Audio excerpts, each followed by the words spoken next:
Hola, ¿qué tal? Muy buenos días a todos o buenas tardes. Sean bienvenidos a este nuevo video de nuestra materia de literatura clásica grecolatina, donde vamos a comentar un poquito sobre la Ilíada, a grandes rasgos. Es el primer video que vamos a hacer sobre la Ilíada. No podemos abarcar toda la obra, pero vamos a hacerlo como proveyendo una suerte de introducción, a fin de que en algún momento que lean la Ilíada tengan bases suficientes como para irla comprendiendo y por supuesto irla disfrutando. Pero antes de pasar directamente a la Ilíada, es necesario que mencionemos que la mitología antigua se estructura a menudo en grandes esquemas narrativos o familiares que conocemos con el nombre de ciclos. Son varios los ciclos que hay en la mitología griega. Está, por ejemplo, el ciclo tebano, que inicia con la fundación de Tebas a cabo de Cadmo. Esto, por supuesto, va a concluir con Edipo y, finalmente la raza maldita de hijos. Posteriormente estaría el ciclo de Jasón, un poquito en conjunto con el de Hércules o Heracles, que inician o en algún momento Jasón y Hércules se conocen, dado que Hércules va en la misma nave con aquellos 54 o 56 héroes que van en busca del vellocino de oro. Hércules va en esa nave, incluso es el héroe más celebrado. Pero Hércules se aparta de la embarcación, de la expedición, y él se va a buscar sus propias aventuras, y de hecho así lo refiere Apolonio de Rodas en las Argonáuticas.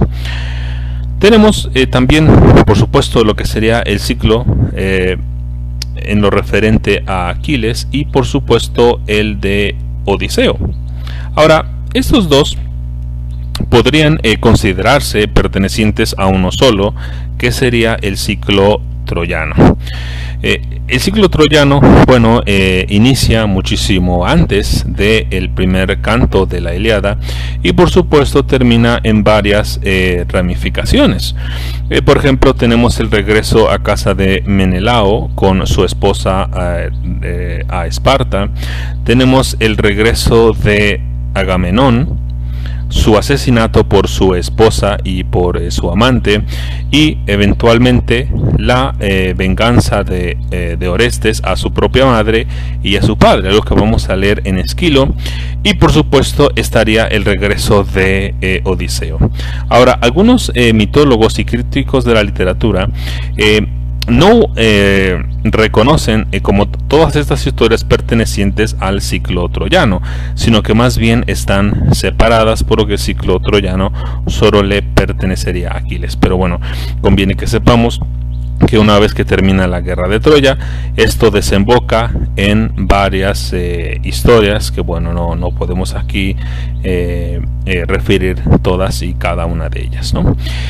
Bien, entonces ahora sí, para pasar a el tema que nos interesa, vamos a hablar de la Ilíada. Y vamos a empezar diciendo que el título de la Ilíada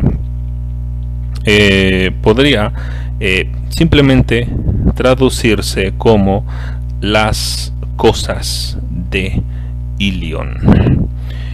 Y ¿qué es Ilión? Ilión era el nombre de la ciudad que se le daba a Troya.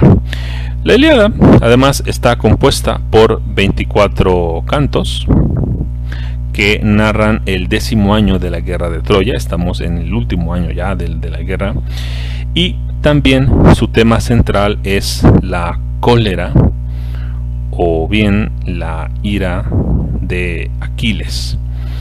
Algunas otras ediciones no traducen como cólera o ni como ira, a veces simplemente como resentimiento, ¿no? Eso es porque la palabra que se traduce como cólera, que es menis, suele ser de difícil traducción porque es una ira desatada, incontrolable, y además esta palabra es con la que se describe a la ira de los dioses, específicamente de Zeus. Entonces es una ira muy grande, ¿no? Ahora, la Ilíada o el ciclo troyano no inicia en el canto número 1 de la Ilíada. Inicia muchos años más atrás, que esto se remonta a las peleas intramaritales que tuvieron Tetis y el mortal Peleo, que fueron los padres de Aquiles. Una tradición dice que, los dos esposos simplemente ya no pudieron vivir juntos, así que le entregaron su hijo a Quirón, el centauro, para que lo entrenara y prácticamente lo cuidara durante toda su vida. Esa es una versión. La otra es que dice que Tetis, por ser diosa, una de las Nereidas, una divinidad, pues al unirse con el mortal Peleo, era una unión que no podía ser duradera, y que además pues demasiadas diferencias separaban a los esposos. Aquiles, según esa tradición, era el séptimo hijo del matrimonio, y Tetis había intentado eliminar de la naturaleza de cada uno los elementos mortales aportados por Peleo. Recuerden que habíamos comentado en nuestro video del héroe que bastaba que un miembro de la línea genealógica fuera mortal para que, no importa cuántas divinidades hubieran en esa genealogía, ese nuevo nacimiento o ese nuevo ser iba a ser completamente mortal. Entonces Tetis quería eliminar la mortalidad de todos sus hijos. Para ello, lo que hizo Tetis es que a todos los empezó a someter a la acción del fuego, pero en realidad todos terminaban muertos. Así que cuando nació el séptimo hijo, Peleo, pues estuvo al acecho y sorprendió a Tetis antes de que ella efectuara el peligroso experimento. Así que le arrancó el niño, que salió solamente fueron quemados solamente, o se alcanzaron a quemar tanto sus labios como como el hueso derecho, uno de los huesos derechos de su pie. Entonces pues Tetis se enojó y se volvió al mar a vivir con sus hermanas. Entonces Peleo, una vez que hubo salvado a su hijo, pues llamó otra vez al centauro Quirón, experto en el arte de la medicina, para que sustituyese ese hueso quemado. Con este fin, para este fin, Quirón desenterró al gigante Damiso, que en vida había sido un corredor extraordinario, y puso en lugar una parte de Damiso en el hueso que le faltaba o que había sido herido en Aquiles. Y esto explica por qué Aquiles es un corredor sumamente espectacular, ¿no?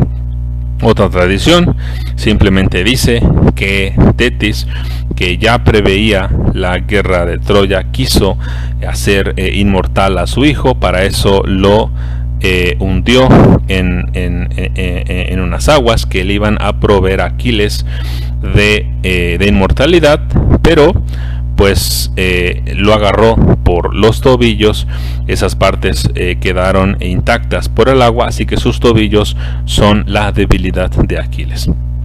Entonces, cualquiera que sea la tradición a la cual nos sujetamos, hay que pensar que la historia de la Ilíada ocurre muchísimos años antes, y por supuesto pasa por la famosa historia de la manzana de la discordia, donde ocurre el certamen de belleza entre las diosas, ¿no? Que entre las diosas Atenea, Hera y Afrodita, donde se le dice a París que entregue una manzana a la diosa que él considera la más hermosa. Por supuesto, cada una de las diosas le prometen algo, y Afrodita, de acuerdo a una tradición, por supuesto, y Afrodita pues le dice, si tú me escoges a mí, te voy a dar a la mujer más hermosa. París acepta.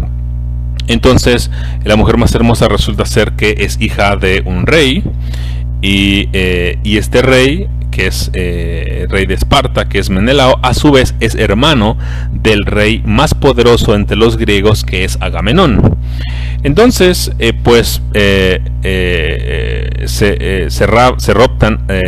roban a Helena, se la llevan a Troya. Los aqueos quedan enojados, sobre todo Menelao. Imagínense le robaron a la esposa.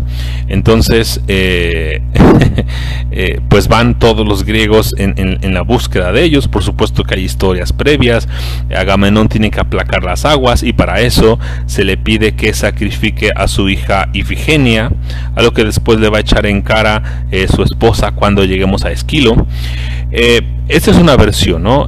Sobre la historia de la manzana de la discordia, o sobre este certamen. Otra versión dice que como Hera quedó muy enojada porque no escogió Paris, no la escogió como la más hermosa, entonces infundió un encanto en Paris y en Helena para que ambos se enamoraran, o al menos para que Helena fuera completamente irresistible a Paris, y esto lo obligara a raptársela. Cualquiera que sea la tradición a la que nos guste más, o incluso que a veces más conozcamos, pues hay que recordar que simplemente la guerra inicia con el rapto de Helena, ¿no? Así de fácil.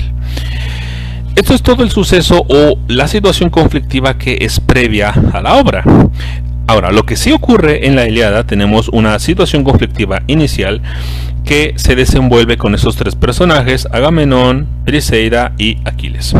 Bien, ¿qué ocurre entre ellos? Bueno, Briseida fue su nombre original, o su nombre verdadero era Hipodamia, y ella era hija de Brises, un sacerdote de la ciudad de Lirneso, que fue tomada y saqueada por Aquiles. Esto por supuesto también es parte del contexto previo a la Ilíada. Brises a su vez es hermano de Crises. Voy a anotarlo aquí porque estoy diciendo tantos nombres que quizá pues aquí uno se empieza a confundir, ¿no? Entonces Brises, su padre es Briseida, y Crises, su hija es Criseida, ¿no? Estos padres eran muy originales para ponerles nombres a sus hijas. Entonces, pues bueno, Briseida estaba casada con Mines, que pues fue asesinado por Aquiles. Entonces pues Aquiles se la llevó cautiva, y Patroclo, para consolarla, le prometió a Briseida que Aquiles la haría su esposa. Y en efecto, esto ocurre, y llegó a ser Briseida la esclava favorita del héroe. La amaba tiernamente, la amaba mucho, pues era prácticamente además su botín de guerra. Sin embargo, dado que Agamenón se quedó con Briseida, resulta ser que, pues, oh sorpresa, su padre también es sacerdote, y es sacerdote de Apolo. Entonces Apolo, el dios de las pestes, había enviado al campamento de los aqueos, o bien de los griegos, una peste terrible con la que estaban pereciendo los soldados. No podían pelear, estaban perdiendo en el campo de batalla. Así que llega el sacerdote Crises y le dice: regrésame mi hija, o sabes que esta peste no se va a acabar. Agamenón de alguna manera es obligado a devolver a Criseida, pero en compensación exigió que Aquiles le entregara a Briseida. Entonces, pues imagínense, una vez más ocurre una suerte de rapto. Entonces pues Aquiles queda bastante airado, queda adolorido, se niega a combatir, y como se niega a combatir, otra vez los aqueos están perdiendo en el campo de batalla. Se ha ido la peste, pero mientras Aquiles no esté en el campo de batalla, todo va a ser pérdida para los griegos. Y por supuesto, recuerden que estamos peleando, o los griegos han estado peleando ya por 10 años, los ejércitos están cansados, parece ser que todo está en contra de los aqueos, parece ser que nada va a ser posible que los haga ganar. Entonces, su mejor amigo de Aquiles, que es Patroclo, se le ocurre un plan, que es simplemente disfrazarse de Aquiles, ponerse la armadura de Aquiles. Para esto le pide permiso al héroe. El héroe acepta, pero pues como pues ocurre, Patroclo es asesinado por Héctor, algo que habíamos visto en uno ya de los videos pasados.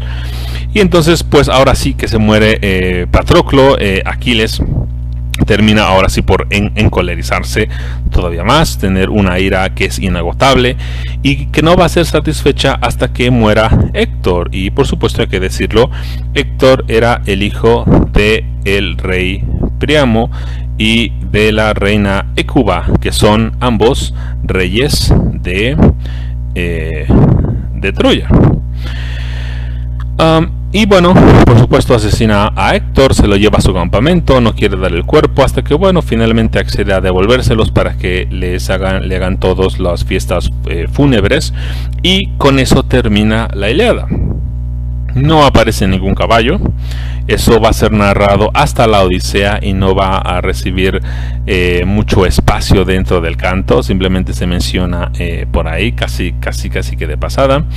Pero esto es lo que es la Ilíada. Ahora, habiendo dicho esto, ahora sí podemos navegar un poquito en aguas más profundas sobre dentro de la Ilíada. Lo primero que hay que decir es que Aquiles es un héroe que podemos definir como monolítico. Bueno, ¿y qué es monolítico? Lo monolítico es algo que es de una sola pieza, ¿no? Como esas figuras creadas por los pueblos antiguos, ya sean representaciones de dioses o de personas, etcétera, que eran moldeadas solamente utilizando una piedra y tallada, ¿no? Y además, bueno, Aquiles es de una fuerza incomparable.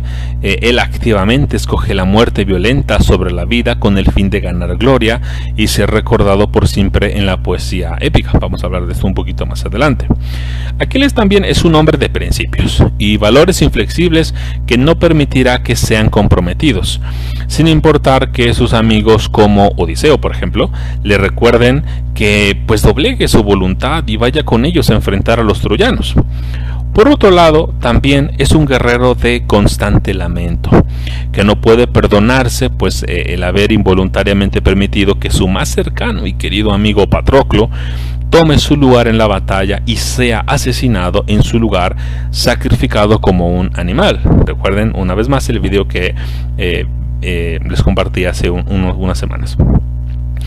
También Aquiles es finalmente el héroe de una ira inefable, una ira o cólera tan intensa que la palabra que se usa en la Ilíada para referirse a ella, que es menis, es la misma palabra que se expresa para hablar de la cólera de los dioses, de hecho la cólera de Zeus mismo. Ahora bien, en esta estructura que está aquí enfrente, permítanme simplemente cambiar aquí el color.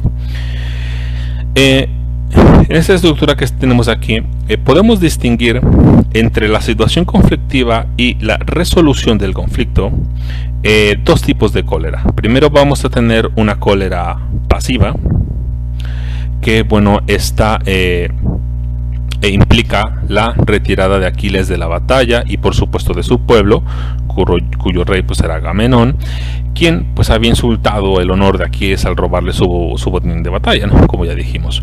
Esta ira pasiva redunda en un éxito activo de los troyanos en la contienda. Sin embargo, la muerte de Patroclo a manos de Héctor torna activa la ira de Aquiles, quien la retira de sus compañeros y la dirige ahora hacia Héctor. En esta nueva fase de la ira, en esta ira activa, esta termina por consumir al héroe en un paroxismo pues autodestructivo. Su ira de hecho llega a las profundidades de la brutalidad a medida que ve a su enemigo como un auténtico otro, ¿no? A odiarlo tanto en medio de tanta intensidad que de hecho llega a expresar a Aquiles el terrible deseo o el horrible deseo de comer la carne de Héctor, el hombre que está por matar. De este modo, la Ilíada es la historia del dolor de un héroe que lo lleva a las profundidades de la bestialidad.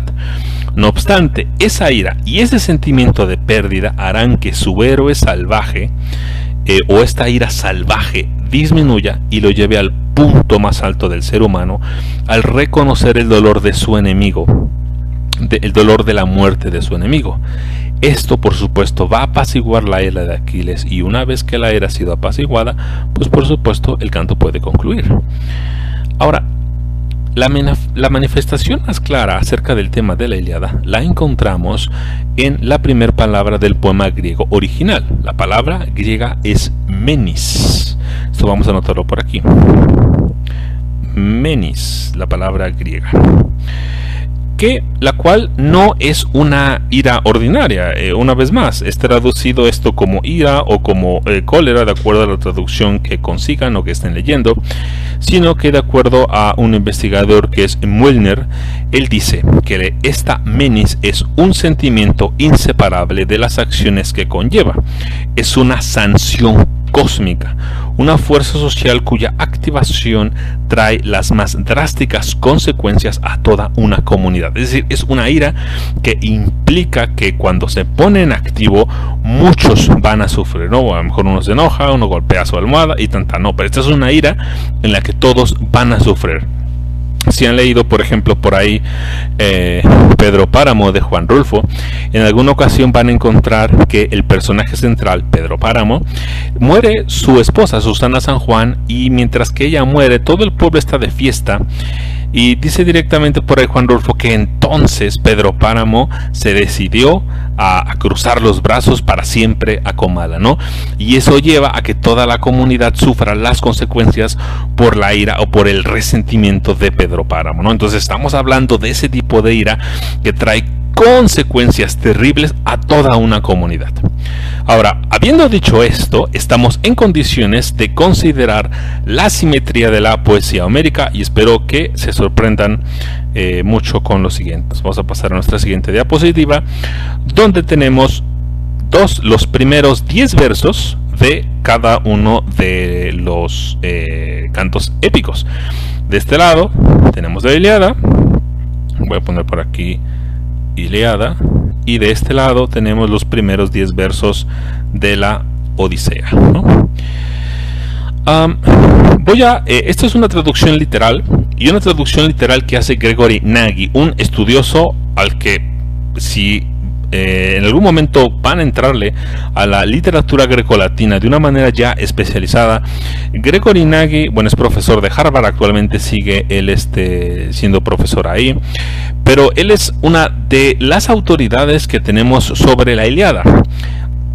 De hecho, prácticamente es la autoridad sobre Aquiles, ¿no? Sobre este héroe. Entonces, prácticamente hay que reconocer el trabajo de Nagy, y él en sus libros suele proveer de traducciones literales de las obras que incluso superan los esfuerzos de los traductores que hay sobre la Ilíada, ¿no? Porque resulta ser que cuando él hace las traducciones, ahora sí que entiendes lo que realmente está sucediendo ahí, ¿no? Entonces voy a leer para ustedes ambas traducciones. Y bueno, pueden, si quieren, pausar el video y cotejar con la versión de la Ilíada o de la Odisea que tengan, y ven en qué se parece, en qué no se parece. Y bueno, esto les puede servir mucho, ¿no? Si así lo desean.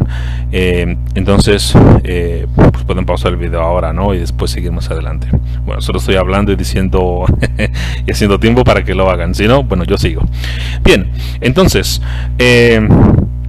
dice así el primer canto de la Ilíada. Tengo entre paréntesis o entre corchetes aquellas palabras sobre cómo es el origen del griego, ¿no? Entonces, empieza así. Recuerden, es una traducción literal. Cólera, musa, cántala, de Aquiles hijo de Peleo. Desastrosa cólera que trajo dolores incontables para los aqueos, que llevó a muchas valientes vidas directo al Hades, vidas de héroes. Pero sus cuerpos fueron presa para perros y para aves. Así la voluntad de Zeus se cumplía. Canta desde el punto donde dos, ahora lo veo, tuvieron una pelea, generando contiendas. Me refiero al Átrida, es decir, a Agamenón, soberano de hombres, y al radiante Aquiles. Así que, ¿cuál de los dioses fue el que los impulsó a luchar uno contra el otro en disputa? Fue el hijo de Leto y de Zeus, porque él, enfurecido por el rey, causó una peste maldita que se levantó contra la muchedumbre de guerreros, y la gente comenzó a ser destruida. Ahora vamos a leer los primeros 10 versos de la Odisea. El hombre, dime, oh musa, la canción de ese hombre, el versátil hombre, quien de muchas maneras se desvió de su camino y se alejó por todas partes. Después de haber destruido la ciudadela sagrada de Troya, él vio gran variedad de ciudades y muchas personas, conociendo así muchos modos de pensar. Muchos fueron los dolores que sufrió en su corazón mientras cruzaba el mar luchando por salvar su propia vida y su regreso a casa con sus compañeros. Pero aunque hizo lo que pudo, no pudo salvar a sus compañeros, a pesar de que lo deseaba mucho, porque ellos perecieron debido a sus propios actos de pura imprudencia.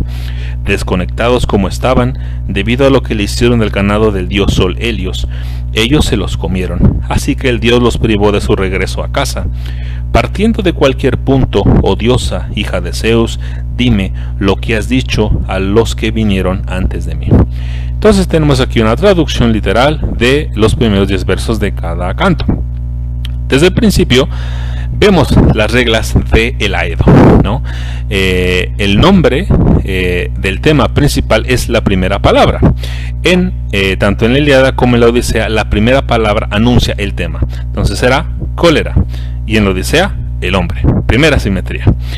Y esta es seguida por un adjetivo que establece el tono. Esta ira, por ejemplo, es desastrosa, o bien en otras traducciones es una ira maldita.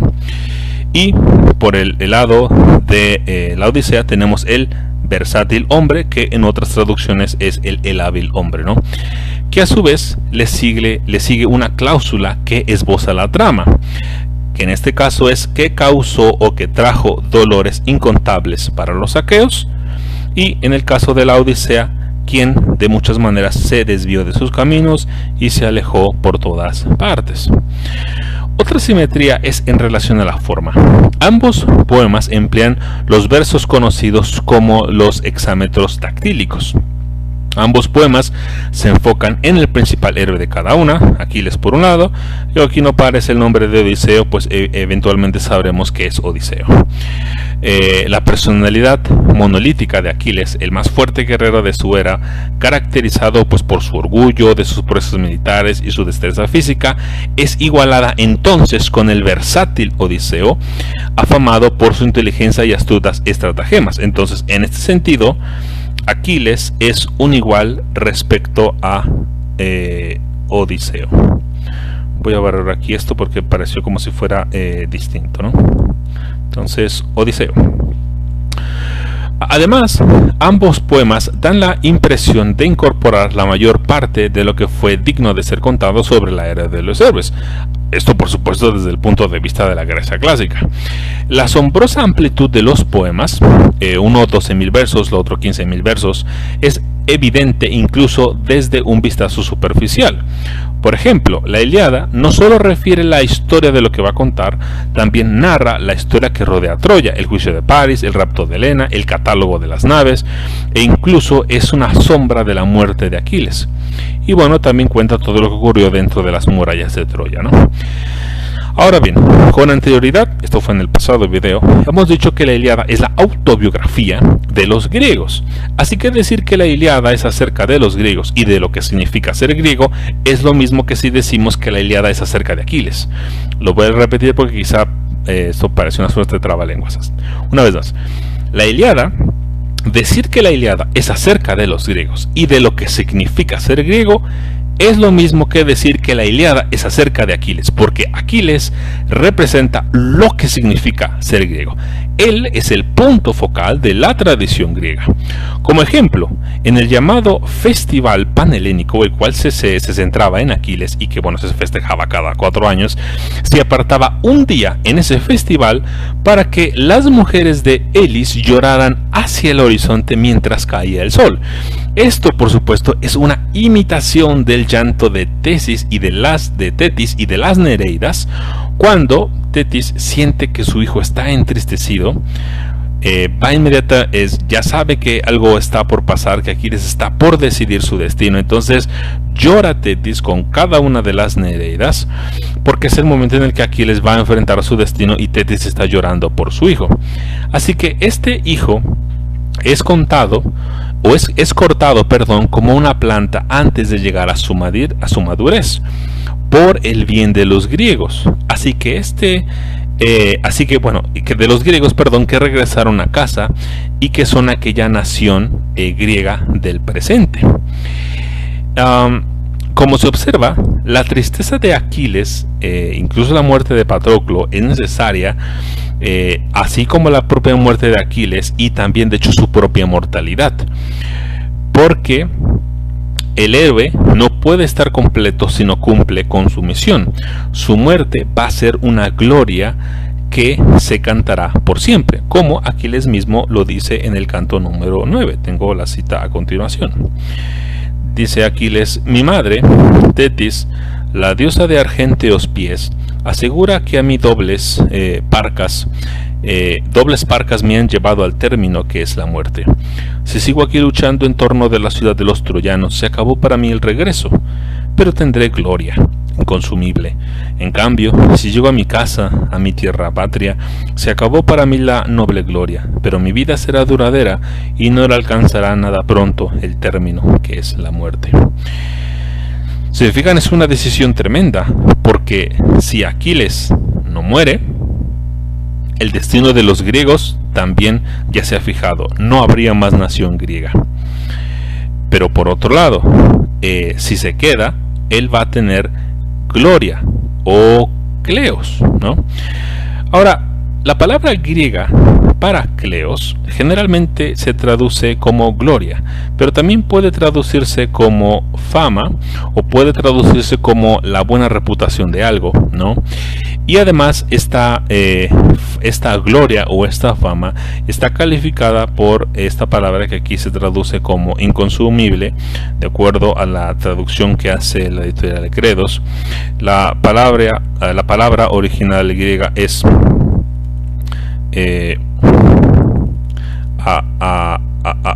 atitón o aptitón, que significa inconsumible y evoca la idea de aquella vitalidad que animaba todo el universo. Entonces vean que es curioso, porque esta gloria o esta fama va a hacer que se le dé una vitalidad, la misma vitalidad que anima todo el universo. ¿Y quién es el receptor de esta gloria consumible? Pues precisamente los griegos del presente. Del presente, recuerden que estamos hablando del siglo V, ¿no? Antes de Cristo, de estos griegos. De este modo, la fama del héroe en la épica la fama del héroe en la épica, a diferencia del héroe, nunca morirá. Esta fama va a ser eterna, aunque la propia vida del héroe no sea eterna. Por otro lado, y esto para seguir hablando un poquito de esta simetría, Odiseo no va a necesitar de hacer esta elección como la que hace aquí Aquiles, porque él sí va a seguir con su nostos, es decir, con su regreso a casa, que será para lo mismo para Odiseo su kleos. Entonces la gloria de Odiseo está en su nostos, mientras que la gloria de Aquiles está precisamente en su muerte, ¿no? Así que tenemos a dos héroes, cada uno con su tipo de kleos, que será recordado por generaciones.